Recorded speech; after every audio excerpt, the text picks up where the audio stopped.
അടുത്തത് question number 15 ആണ് ചെയ്യാൻ പോകുന്നത്. 3D എന്നുള്ളൊരു ക്വസ്റ്റ്യൻ ആണ്. The vertices B and C of a triangle ABC lie on the line x by 1 equal to 1 minus y by minus 2 equal to z minus 2 by 3. The coordinates of A, B are 163, 49 alpha respectively and C is at a distance 10 units from B. Area of triangle ABC. ട്രയാങ്കിളിന്റെ area ആണ് ചോദിച്ചത്. ട്രയാങ്കിളിന്റെ ഏരിയ half into base into height ആണ്. അപ്പോൾ നമ്മൾ ആ രീതിയിൽ വേണം ചിന്തിച്ചു പോകാൻ. എന്താണ് വേണ്ടത്? ട്രയാങ്കിളിന്റെ ഏരിയ ആണ്. അപ്പോൾ ട്രയാങ്കിളിന്റെ ബേസും ഹൈറ്റും ആണ് വേണ്ടത്. അപ്പോൾ ട്രയാങ്കിൾ ഇങ്ങനെ എടുത്തു, എ ബി സി. ക്വസ്റ്റ്യനിൽ നോക്കിയാൽ ഒരു സെന്റൻസ് ഉണ്ട്, C is at A distance 10 units from B. അപ്പൊ സിയും ബിയും തമ്മിൽ ഡിസ്റ്റൻസ് 10 ആണ്. അപ്പൊ ബേസ് ആയി, ഏരിയയിലെ ബേസ് ഓൾറെഡി ആയി കഴിഞ്ഞു. അപ്പൊ വേണ്ടത് എന്താണ്? ഹൈറ്റ് എന്താന്ന് കണ്ടുപിടിക്കുന്നതാണ് ക്വസ്റ്റ്യൻ. ഹൈറ്റ് എന്താന്ന് കണ്ടുപിടിച്ചാലായി. അപ്പൊ ഹൈറ്റ് ആണ് കാണേണ്ടത്. അപ്പൊ അങ്ങനെ മനസ്സിലാക്കി വെക്കുക എന്താണ് വേണ്ടത്, അതിനനുസരിച്ച് മൂവ് ചെയ്യാം.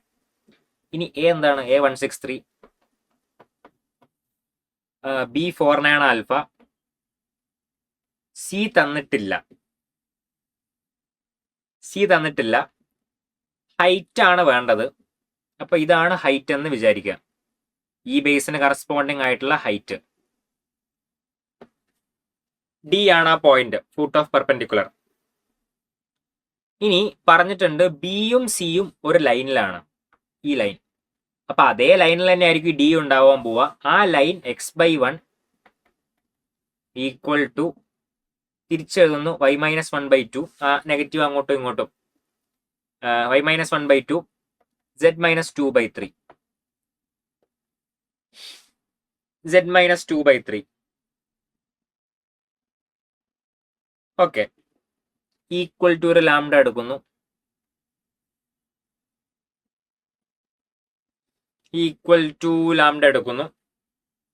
കാരണം എന്തിനാന്ന് ചോദിച്ചാൽ ഡിന്റെ കോർഡിനേറ്റ്സ് അപ്പൊ എഴുതാലോ.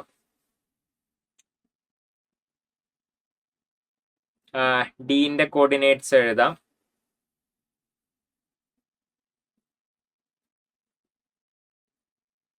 പിന്നെ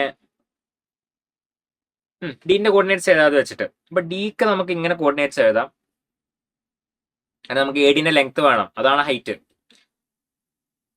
അപ്പോ ഡിന്റെ കോർഡിനേറ്റ്സ് ഇങ്ങനെ എഴുതാം, lambda 2 lambda plus 1 3 lambda plus 2, അതാണ് ഡിന്റെ കോർഡിനേറ്റ്സ്. നമ്മുടെ ഏരിയ ഓഫ് ട്രയാങ്കിൾ എന്താണ്? Half into A D into B C ആണ്. Half into A D into B C. Half into A D അറിയില്ല, അത് വെക്റ്റർ എ ഡിന്റെ മോഡുലസ് ആണ്. ബി സി 10 ആണ്. അപ്പൊ 5 ഇൻറ്റു വെക്റ്റർ എ ഡിന്റെ മോഡുലസ്, അതാണ് നമ്മുടെ ആൻസർ. വെക്റ്റർ എ ഡി എന്താണ്? വെക്റ്റർ എ ഡി ഇതാണല്ലോ ഡിന്റെ കോർഡിനേറ്റ്സ്, ഇതാണല്ലോ എന്റെ കോർഡിനേറ്റ്സ്. അപ്പൊ വെക്റ്റർ എ ഡി എന്ന് പറഞ്ഞാൽ ലാംഡ മൈനസ് 1 ഐ, 2 ലാംഡ minus 5 J, 3 lambda minus 1 K ആണ് വെക്റ്റർ എ ഡി. ലാംഡ കിട്ടിയാൽ വെക്റ്റർ എ ഡിന്റെ മോഡുലസ് കിട്ടും. അപ്പൊ ലാംഡയാണ് കാണേണ്ടത്. ലാംഡ എങ്ങനെ കാണും എന്ന് ചോദിച്ചാൽ,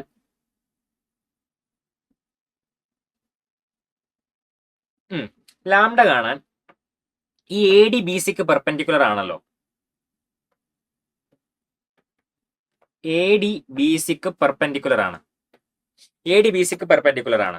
അപ്പൊ A D dot B C ചെയ്താൽ എന്ത് കിട്ടും? 0 കിട്ടും. എ ഡി ബി സിക്ക് മാത്രമൊന്നുമല്ല, ആ ബി സി ഒരു ലൈനാണല്ലോ. ബി സി ലൈ ചെയ്യുന്നത് ഒരു ലൈനിലാണല്ലോ. ആ ലൈൻ ഏതാണ്? X by 1 y minus 2